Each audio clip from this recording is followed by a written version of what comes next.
Hello everyone. So, I'm making this video in honor of me having 100 subscribers on YouTube.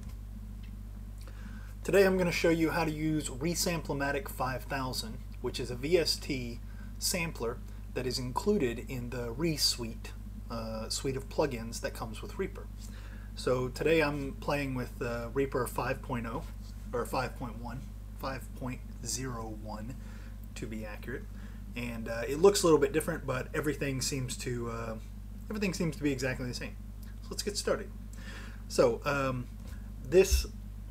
only going to use suite plugins to show you how to do this. This should be applicable in any DAW that can run VSTs. So first thing we're going to do here, we're going to get us a Reasamplomatic on there.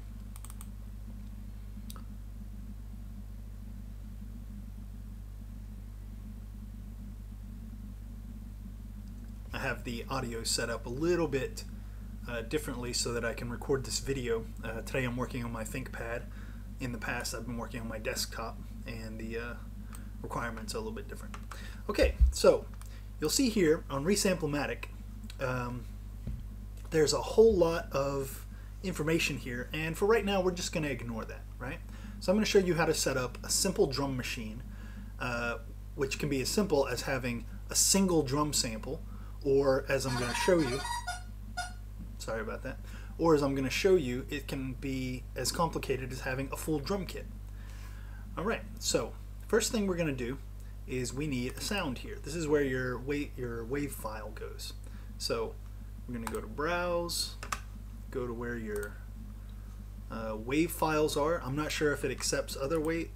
It seems to accept a whole bunch of files here, but I would recommend Wave. They're the highest quality and best sounding, and they're also standard.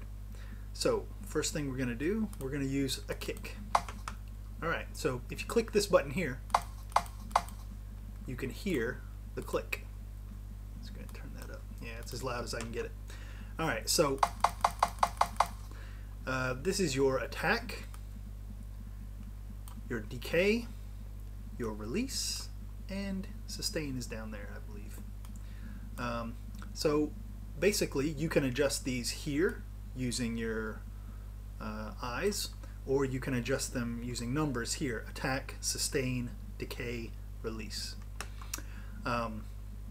So right now we have this loaded up, and the way that this comes by default, if you insert yourself a MIDI item and you go here, all of these will give you a kick drum, and you're making 9 Inch Nails music, you know. What that means is that they are all exactly the same, and if you want to change their pitch, that's a little bit trickier.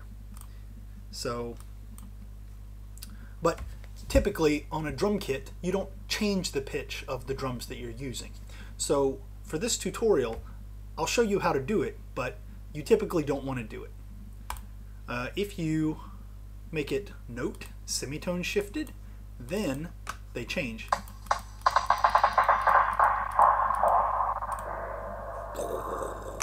It's a beautiful sound, but that's not really what we're looking for, right? So we're going to ignore the MIDI note. That's the mode that we're in for the drums. Because we're going to add some more stuff, we're going to add a hi-hat and a snare, we're going to need to set a specific MIDI note that only triggers one drum at a time. So typically, let's move this up to, let's say C2, which is 30 something or other, 36 possibly. Hey, there we go. And then we will move this to 36, and now all you have is C2, which you can see it has written there the name of the sample. None of these other ones will trigger that kick. Alright, let's add another one. Now, there may actually be a way to do this all within one Reasamplomatic, but if there is, I have no idea how to do it. I don't use Reasamplomatic that often. So we've got our everything the way it was. Let's browse. Let's go find us a snare. snare. There we go. All right, now.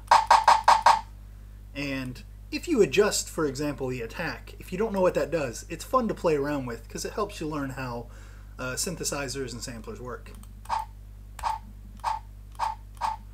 The attack dramatically cuts down the amplitude of the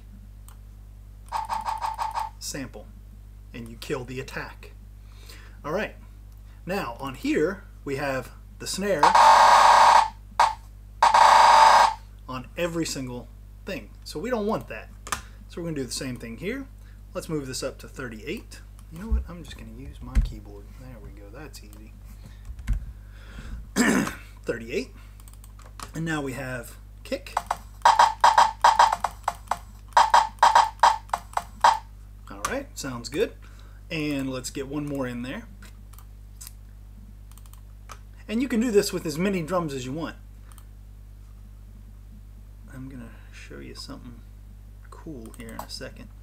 All right, so here's our hi-hat, and we'll go ahead. Let me see. I can never remember. What is that? Boop, boop, boop. Well, that didn't help anything. All right, so this is typically your closed hi-hat, if I remember correctly. And in your name notes, that's 44. All right.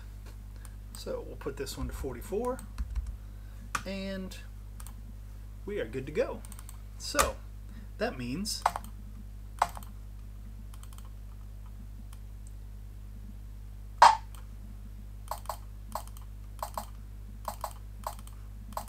you now have a custom built drum machine.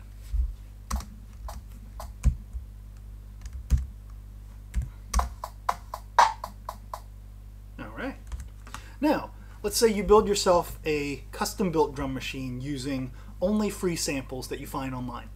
I recommend freesound.org. It's a sound library that has probably millions of royalty-free sounds, and you can build all kinds of interesting stuff there. So, but you want to tie it together. You want it to make it sound like it's a real machine that's been built by professionals, right? Because right now we have a kick from one source, a snare from another source, and a hi-hat from another source. So what we're going to do is we're going to put a little bit of compression on there. So we go to recomp. Come on, baby. There we go.